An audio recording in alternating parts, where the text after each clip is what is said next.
नमस्कार, मी अश्विनी डिके।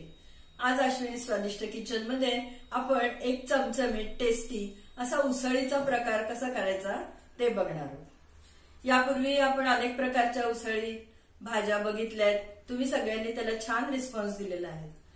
सध्या बाजारामध्ये हिरवा मटार खूप आलेला आहे। मटार पाहिला की पटकन घ्यायची इच्छा होते। मटारचे आपण विविध पदार्थ करतो। मटार करंज्या आहेत, मटारचे समोसे, मटार कचोरी, मटारचा रस्सा, मटारचा मसाले भात। आज आपण अशाच मटारच्या दाण्यांची चमचमीत टेस्टी उसळ कशी करायची ते बघणार आहोत। उसळीसाठी साहित्य अगदी थोडं वापरणार आहोत, पण अतिशय टेस्टी अशी ही उसळ बनणार आहे। पटकन साहित्य बघून घ्या, लगेचच कृती करूया। आज आपण मटाराची उसळ, ओले मटाराच्या दाण्यांची उसळ करणार आहोत। त्यासाठी मी इथे एक बाउल भरून सोललेले मटारचे दाणे घेतलेले आहेत। त्याला आपण वाटण वाटणार आहोत। त्या वाटणासाठी काय काय आहे, इथे कडीलिंबाची एक 7-8 पानं घ्यायची, त्यातली 2-4 पानं मी नंतर फोडणीसाठी वापरणार आहे। 4 हिरव्या मिरच्या, 3च लसूण पाकळ्या घेतलेल्या आहेत आणि आल्याचा अर्धा इंच आल्याचे 2 काप करून घेतलेले आहेत।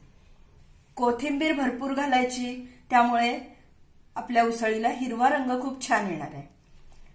ओल्या नारळाचा चव इथे साधारण 4 टेबलस्पून एवढा घेतलेला आहे।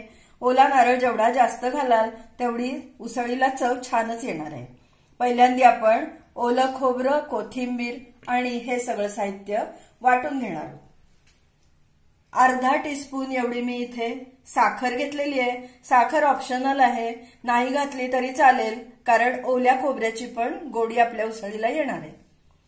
चवीनुसार मीठ घालायचं आहे आणि वरून गार्निशिंग करण्यासाठी कोथिंबीर।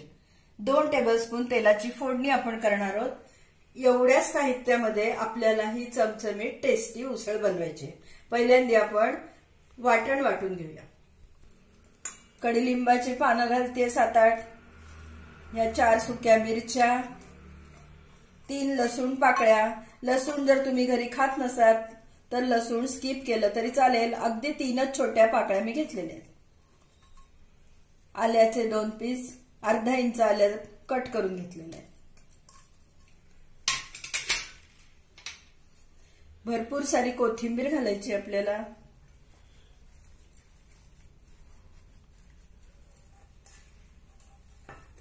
वाटणामध्ये पण थोडंसं मीठ घालूया आणि नंतर उसळ शिजवताना त्यामध्येही मीठ घालूया। पहिल्यांदा एवढंच फिरवून घेते मिक्सरमध्ये आणि नंतर खोबरं घालून परत आपण वाटून घेऊया। बघा, पहिलं आपण वाटून घेतलेलं, आता त्याच्यामध्ये खोबरंही घालूया आणि सगळं वाटण उसळीचं आपण तयार करून घेऊ। 1-2 चमचे पाणी घालते, जरा सरसरीत वाटून होईल।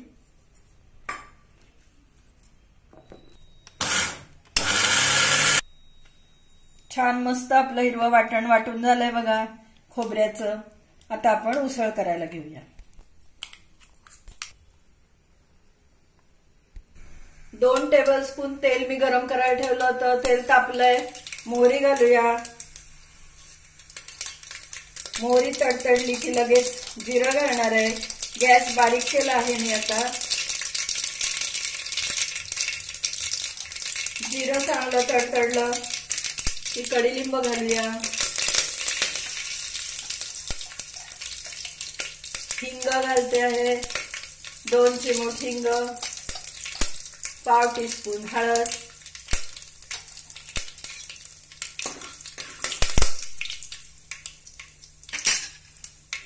आणि आता हे वाटलेलं वाटण आहे ते घालूया। इतका सुंदर वास सुटला आपल्या वाटणाचा।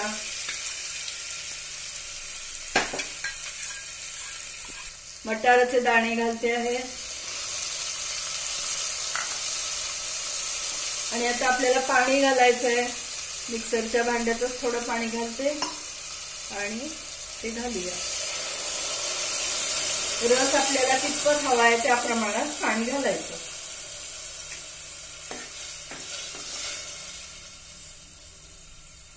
आपण वाटणात मीठ घातलंच होतं, पण उसळीसाठी थोडं मीठ लागणार आहे, ते मीठ आपण घालूया। आणि अर्धा टीस्पून काढलेली ही साखर. यात आपण लाल तिखट, धने जिरे पूड, मसाला हे काहीही वापरलेलं नाहीये. आता कुकरचं झाकण लावून कुकरच्या 2 शिट्ट्या करायच्या, म्हणजे आपली चविष्ट चमचमीत उसळ अगदी तयार होणार.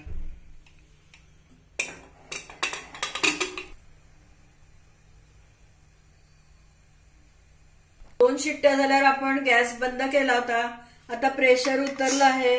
आपण झाकण काढून उसळ बाहेर काढून घेऊया. बघू शकता काय सुंदर झाली आपली उसळ. मस्त रंग तर बघा काय सुंदर आलाय आणि वासही अतिशय छान सुटलाय घरामध्ये. आपण बाउलमध्ये उसळ काढून घेऊया. काय सुंदर दिसतेय बघा. रंग तर अप्रतिम हिरवा रंग सुंदर आलेला आहे. बघा आपली मटाराची हिरव्या ग्रेव्हीची उसळ किती सुंदर करून तयार झाली आहे. बघू शकता तुम्ही. पाहता क्षणीच लगेच खावीशी वाटेल अशीच ही उसळ बनते आणि खरोखरच चवही अतिशय अप्रतिम. ओल्या खोबऱ्यामुळे त्याला एक वेगळीच चव येते आणि लाल तिखट घातलेलं नाही, केवळ हिरवं वाटण घातल्यामुळे त्याचा रंगही अतिशय सुंदर आलेला आहे. तुम्ही पण या पद्धतीने ओल्या हिरव्या मटाराच्या दाण्यांची उसळ करून बघा आणि मला नक्की कमेंट द्या. तुम्हाला जर माझा आजचा ओल्या मटाराच्या दाण्यांच्या उसळीचा व्हिडिओ आवडला असला, ही रेसिपी आवडली असली तर लाईक करा, शेअर करा, जास्तीत जास्त लोकांमध्ये शेअर करा आणि अजूनपर्यंत जर माझ्या चॅनलला सबस्क्राईब केलेलं नसेल तर नक्की सबस्क्राईब करा. सबस्क्राईब करताना शेजारचं बेल आयकॉनही दाबा आणि नंतर ऑल वर पण क्लिक करा, म्हणजे येणारी प्रत्येक रेसिपी पटकन पहिल्यांदा तुमच्यापर्यंत पोहोचेल. पुन्हा आपण नवीन अशाच छानशा टेस्टी स्वादिष्ट रेसिपीसह लवकरच भेटूया. तोपर्यंत धन्यवाद.